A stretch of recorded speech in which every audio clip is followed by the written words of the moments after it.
রাজধানীতে প্রতিদিন কাজ, শিক্ষা কিংবা নানা প্রয়োজনে ঘরের বাইরে বের হন লাখো নারী, কিন্তু নিরাপদ এবং পরিচ্ছন্ন গণশৌচাগারের সংকট তাদের জন্য নিত্যদিনের বাস্তবতা। ভোগান্তি এড়াতে অনেক নারী কম পানি পান করেন, যা দীর্ঘমেয়াদে স্বাস্থ্য ঝুঁকি বাড়াচ্ছে। সিটি কর্পোরেশন বলছে, পাবলিক টয়লেট দেখভালের দায়িত্বে অবহেলার অভিযোগ পেলে দ্রুত ব্যবস্থা নেওয়া হবে। মাহবুবুর রহমানের রিপোর্ট।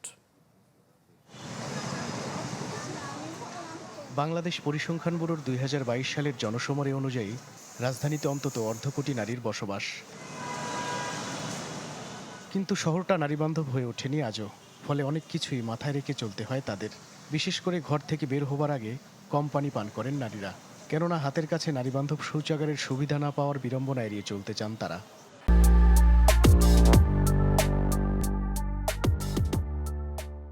আমাদের মাঝে মাঝে তো ওয়াশরুমে যেতে হয়, কিন্তু ঢাকা শহরে এমন কোনো পাবলিক টয়লেট ভালো নাই যেখানে আমরা একটু যেতে পারি। Sanitary napkin, toilet tissue, hand wash এগুলিও থাকে না। সবচেয়ে বড় কথা, একদমই অপরিচ্ছন্ন। আমরা বাসা থেকে যখন বের হই সেই ক্ষেত্রে আমরা পানিটা একটু কম খাওয়ারই চেষ্টা করি, যাতে পাবলিক টয়লেটগুলো ব্যবহারের ক্ষেত্রে আমরা একটু এড়াতে পারি।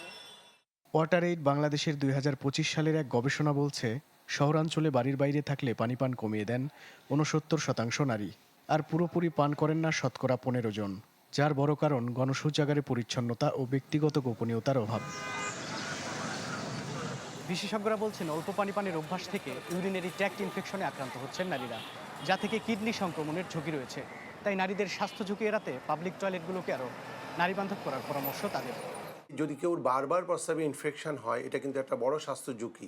এটা থেকে কিন্তু এমনকি ক্রনিক কিডনি ডিজিজ সিকেডি আমরা ডে টু ডে প্র্যাকটিসে পাচ্ছি। এত বেশি সিকেডি বা ক্রনিক কিডনি ডিজিজের হার বেড়ে যাচ্ছে বাংলাদেশে। এটার ভিতরে ওয়ান অফ দ্য ইম্পর্টেন্ট কারণ কিন্তু হলো এই যে ইউটিআই, মানে প্রস্রাবে ইনফেকশন। রেগুলার প্রতিদিন অপারেট করা, মেনটেন মিনিং পরিষ্কার পরিচ্ছন্ন রাখা। পাশাপাশি আরেকটা খুব ইম্পর্টেন্ট বিষয়, বিশেষ করে নারীদের ক্ষেত্রে, সেটা হলো নিরাপত্তার বিষয়টা।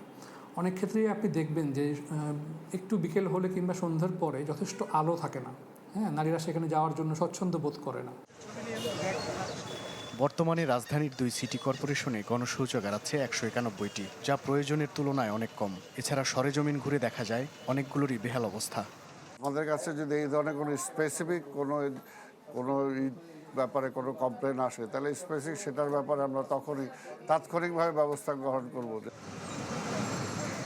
নারী স্বাস্থ্যের কথা বিবেচনা করে ঢাকায় কয়েকটি আধুনিক টয়লেট পরিচালনা করছে একটি বেসরকারি প্রতিষ্ঠান, যেখানে নিশ্চিত করা হয়েছে পরিচ্ছন্নতা ও নিরাপত্তা। মাহবুবুর রহমান, চ্যানেল 24, ঢাকা।